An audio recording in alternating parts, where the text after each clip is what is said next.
Okay, good morning, everyone. Welcome to my travel vlog. This is your TravelProfeMo, and this series will be about living in Japan, different prefectures in Japan, and what is expected in each.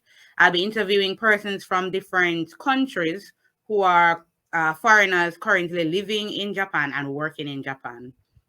So the purpose of this series is just to bring awareness to the different prefectures, what you should expect. So when you decide to make a decision, it is from an informed position. So our first guest we have here is Becca, and she'll be introducing herself and just giving us some insights on her experience living in Japan thus far. All right, so we're going to add her to the studio. Okay, good Hi. morning, Becca. How are you? Good. Konnichiwa. Konnichiwa. Genki 皆さん、desu ka? はい。そうです。Okay. All right. So let's get straight into it, Becca. So you're just gonna introduce yourself. So which country you're from and what you're Um, doing here. okay. So I am from technically the US, but my family's from Martinique. So that's where the island heritage comes in from. So I lived in Miami, which is a part of the Caribbean, and New York all in one. Okay. Okay. All right. So why did you choose to come to Japan? Girl, I didn't. It's more like I guess Japan chose me. My mother had a love of Japan. I always liked it, and but it was never like a strong need. So it wasn't like really like some people plan to come here. They wish to come here their whole entire life. No, that wasn't me. So I actually just got an opportunity to come here after some upheaval in my life. So I was like, Mhm. you know what? Why not? And I landed here. Yeah, Okay. I'm one of the few who didn't technically Choose. plan like to come here like most do. Yeah.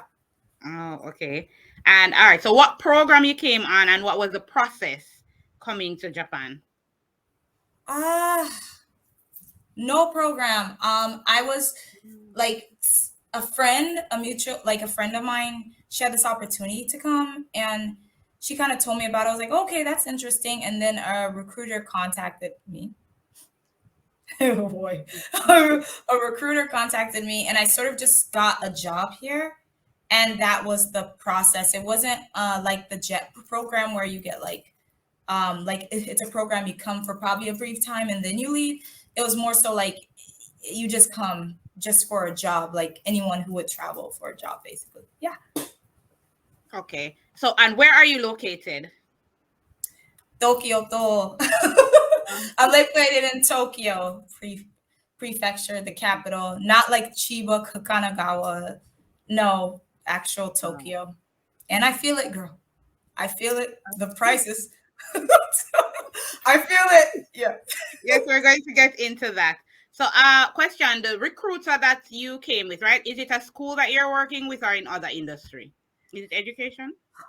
It is education. I had previous education experience prior to coming here, but it's more like the private. It's not like the public school industry that you would get from certain ALT positions. It's more like, the Ikaiwas. It was for a Mm. specific Ikaiwa. Like this recruiter has like her own business, and then she um connects you to different places. And I guess because my friend had suggested me, she contacted me, and I got, of course, placed in Japan. Not originally in Tokyo though, but yeah.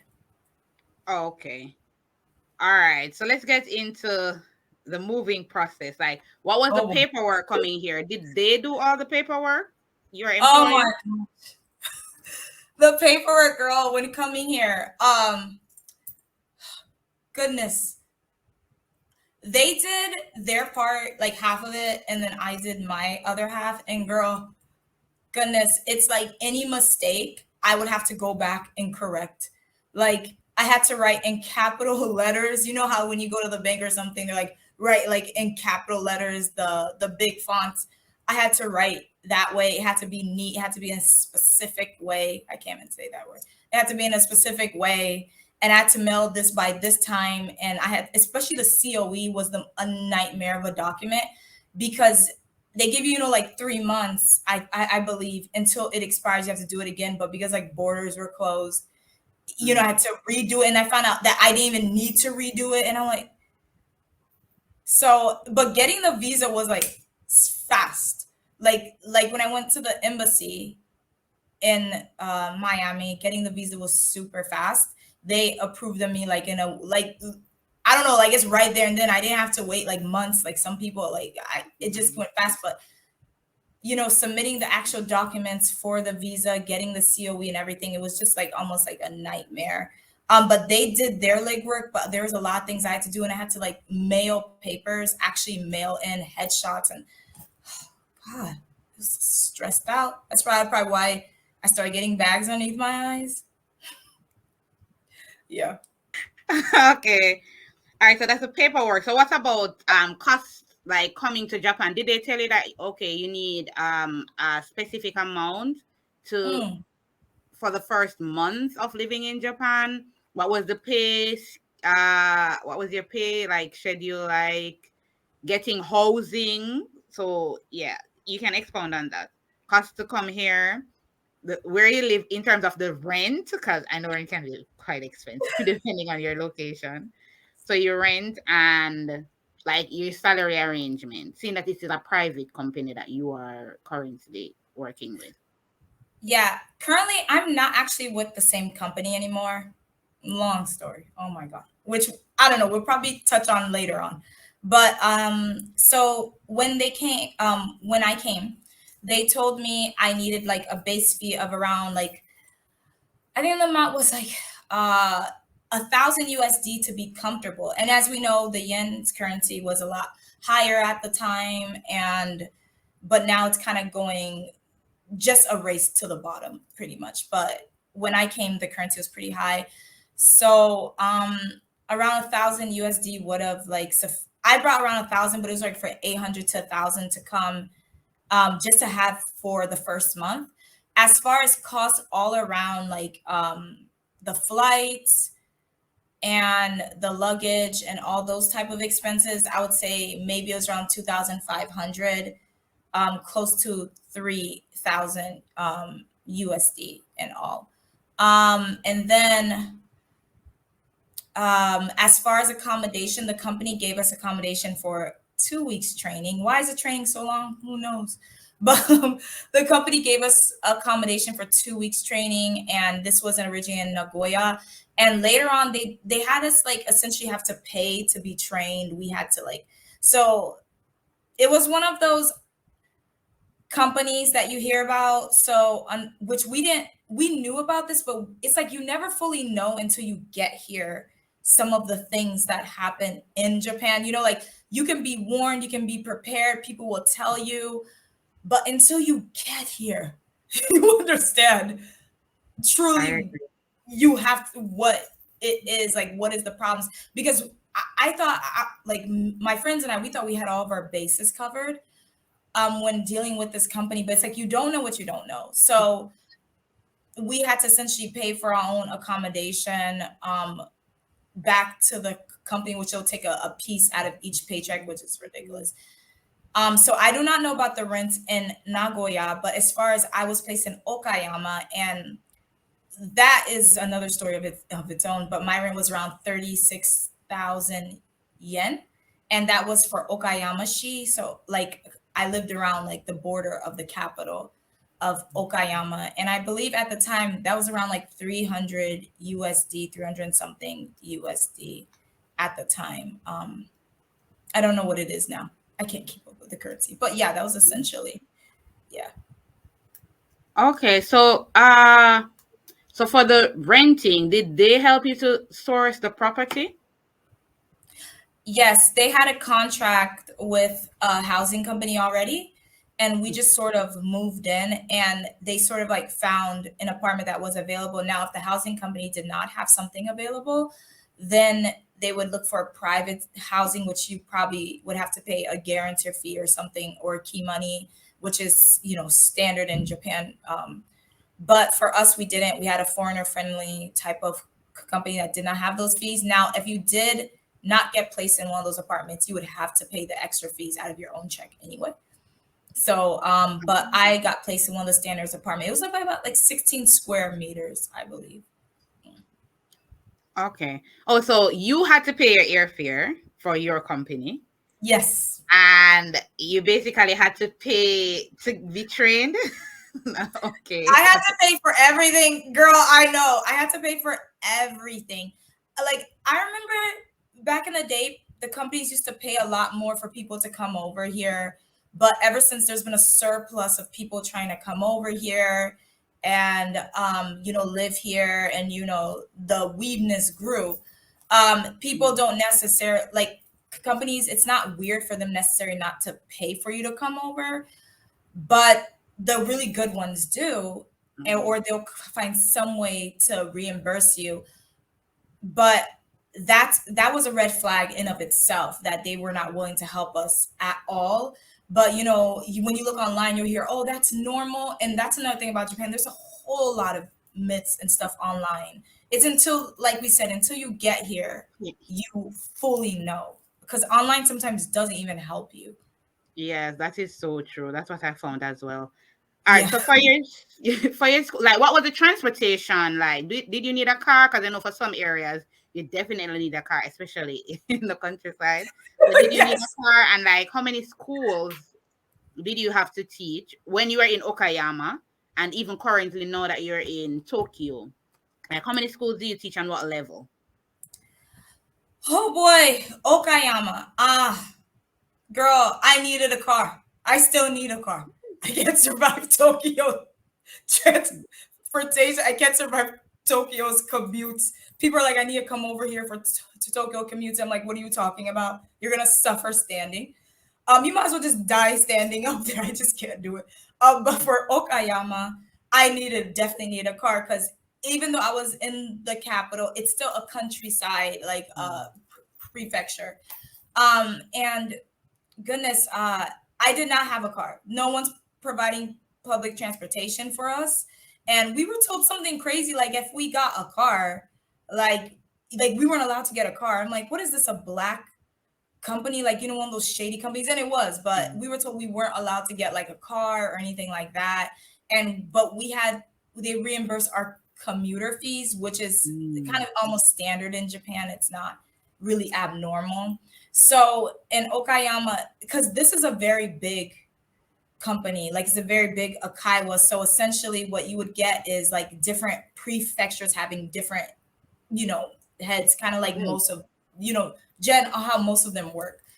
And unfortunately, I landed in a prefecture that was a hot mess. It was, I don't even know what was going on there.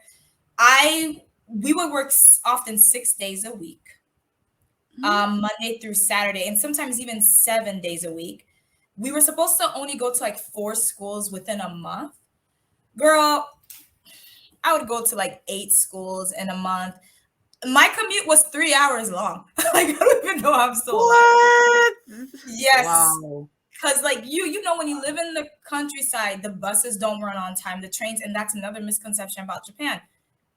The transportation doesn't always run on time unless you're in one of the big cities, Tokyo, Osaka. But for Okayama, the trains, it was really the buses wouldn't run on time. The trains did come, but they were like once every hour. You're lucky if they came 3 times an hour, but 2 times an hour. And so and sometimes the buses would not even come past 7. So they would say you have to get a taxi, and I'll have to call in Japanese myself for this taxi, even though it's like, you brought me here, you call a taxi for me. And then I would have to get the receipt, make the taxi guy sign it, and then they have to reimburse me. And the taxi wasn't to bring you to your house. Oh no, it was to bring you to the train station, which you wait another hour to get to your house. So sometimes you would need the taxi. And I remember one time they didn't even want to call me a taxi. I'm in this place. It's dark. It's blacker than my hair and my jacket, and I cannot see outside. And I'm just like I almost got stranded. I don't even know how many times. As I've far as had a similar experience. oh my god, you too. Oh my god, girl, I was I gonna was start out with traumatized. I was traumatized. girl. Listen, I'm still but God, traumatized. but It's like God. it's so scary, especially since that area was known for some like shadier Mhm. activities. And some teachers would tell me at this company that they would sleep at the school, inside the school. And these weren't like not like schools, these were apartment buildings. One of them was an apartment building on top of a liquor store. One of them was like one of them was like something like, since it looked like it used to be someone's house. So these schools were not like, oh, this is a school building, I So, need to walk into it.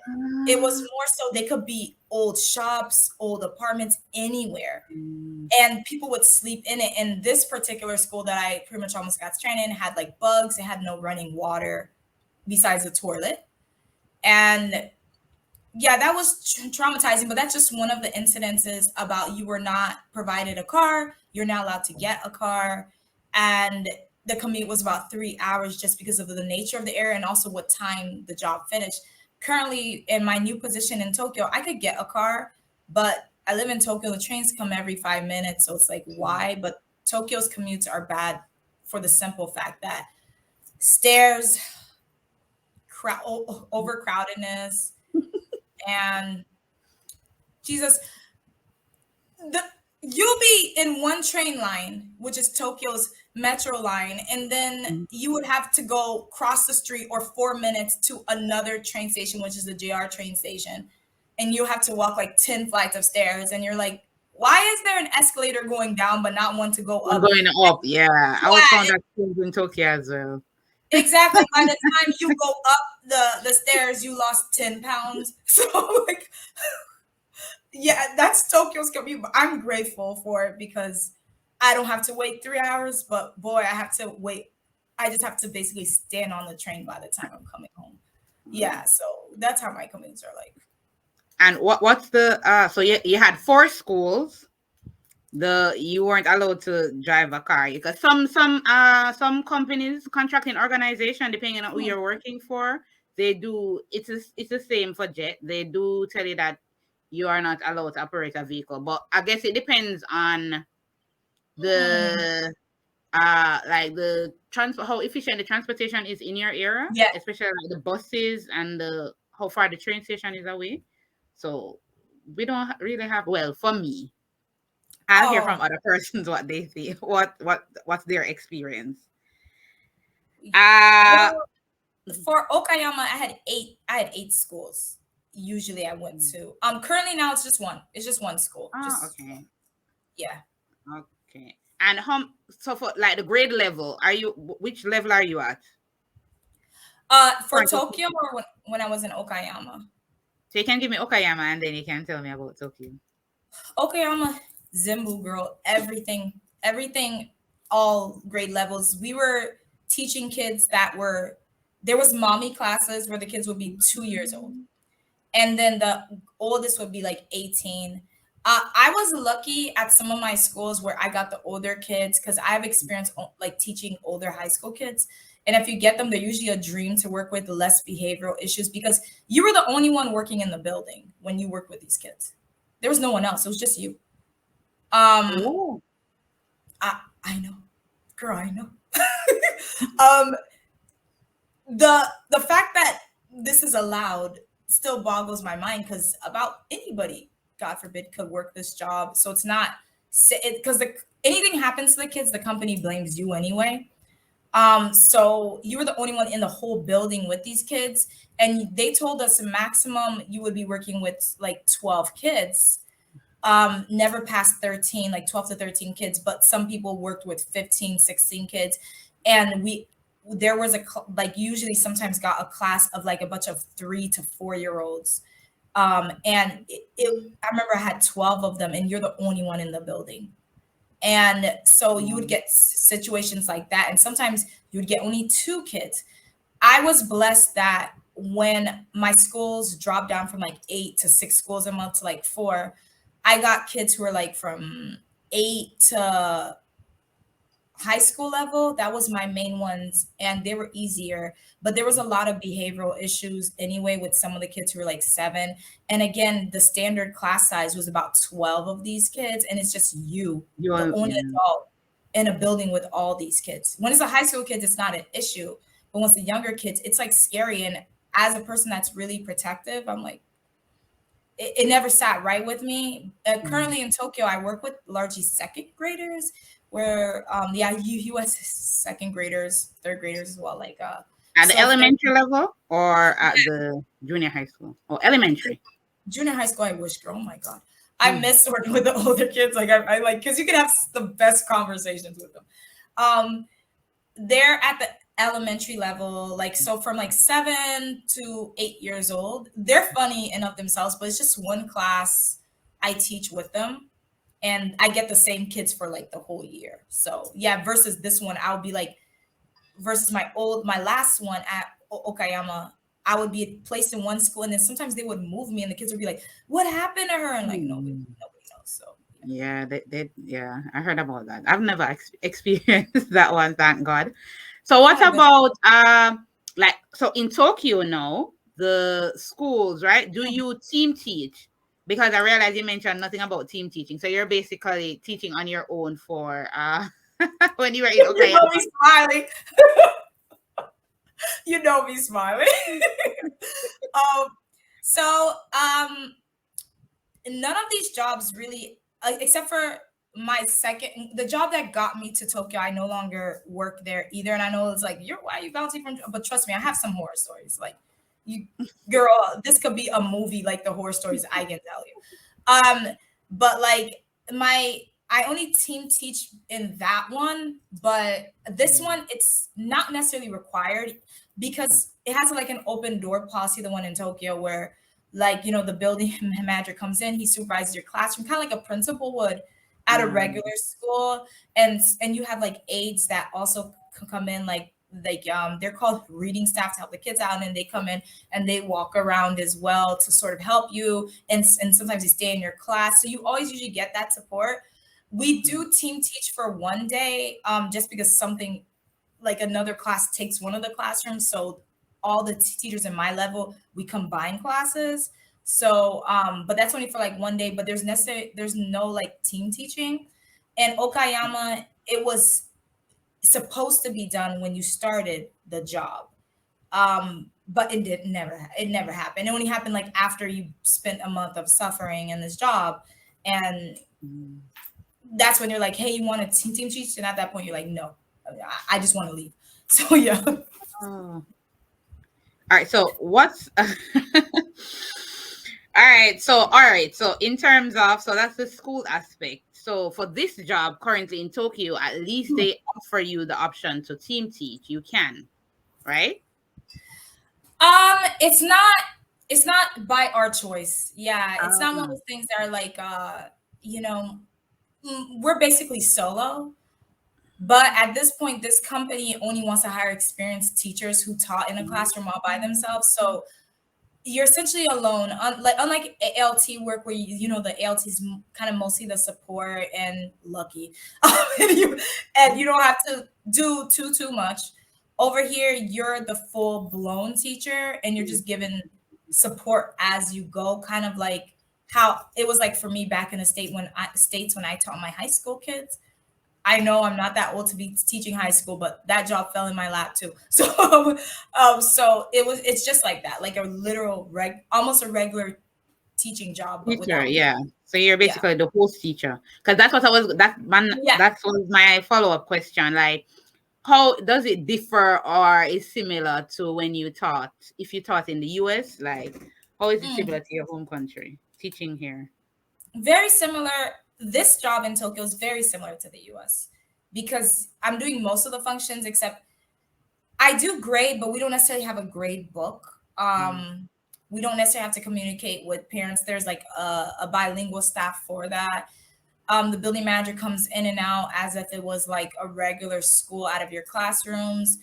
Sometimes they have like, there are other things like where it differs is sometimes they have these well, in the US, I guess you can teach like summer school. Mm-hmm. if you want to make extra money. But where it differs, they have summer program, and unlike most jobs where you get like a month break, we don't necessarily like have that luxury. Unfortunately, we get times off and we get public holidays.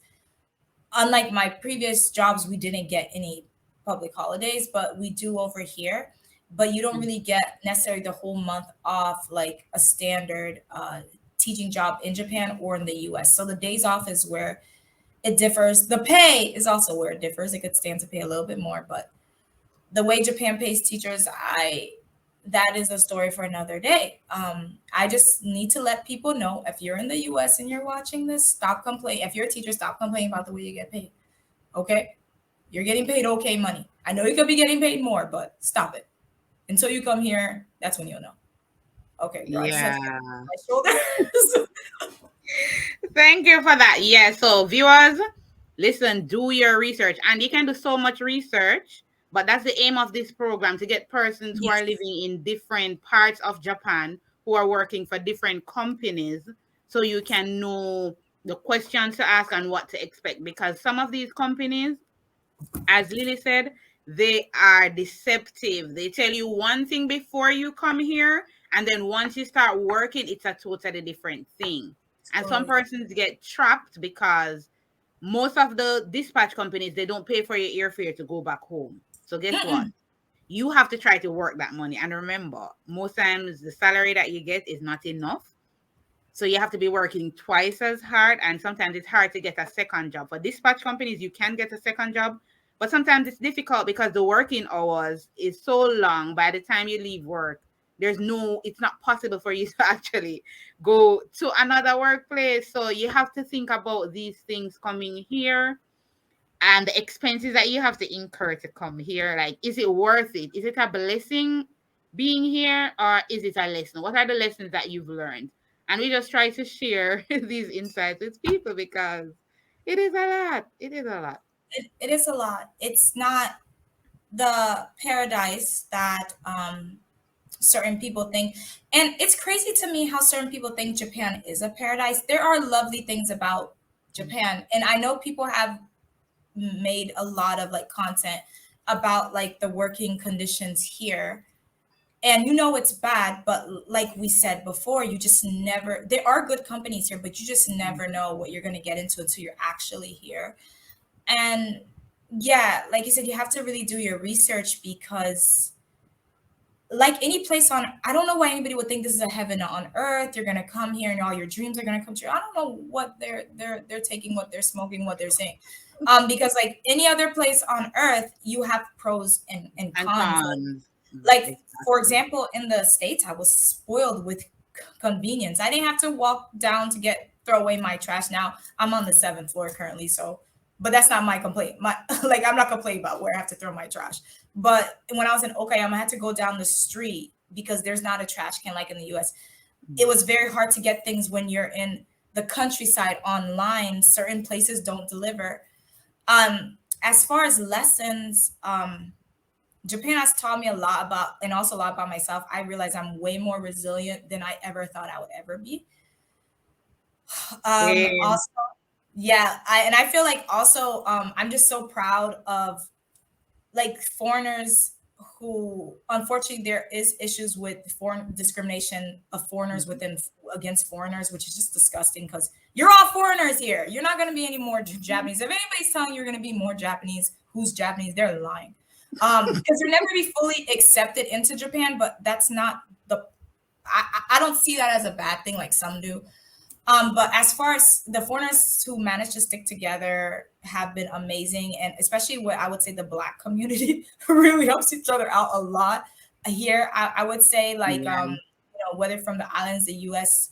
It's just very tight knit that I wish I could see more back home in the U.S. But the U.S. has like its own problems. So, Yeah. um, but as far as lessons, I would say research is the number one lesson. And even though with me, I always got the feeling to come to Japan, but I always knew in the back of my mind, it's not going to be what I thought. As far as working for this company, I wasn't going to like it. So always listen to your gut feeling, even though it's like my gut feels like come, but you're going to hate this company. But I think it was for me at least. It showed how resilient I was. I was resourceful, and so do your research is a lesson. Know the language and customs is a lesson of going to any place. I don't know why certain people go to certain places and they think that they can just get away. You don't have to speak fluent Japanese, but basic Japanese would really help out.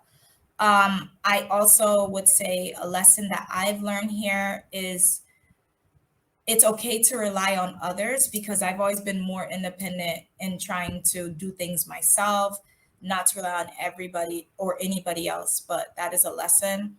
Also, if you're a spiritual person, I personally am, and I've gotten lesson to just I've gotten more spiritual at like that I'm here.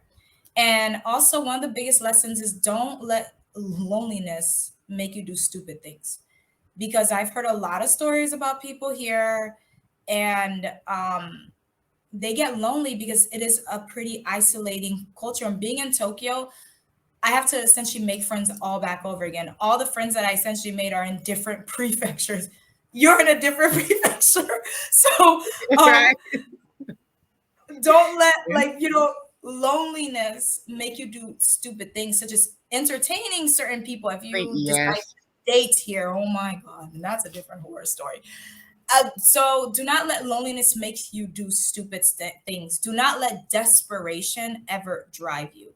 Do not let fear ever drive you, because a lot of people, they stay in bad workplaces here, like you had mentioned some of the dispatch companies.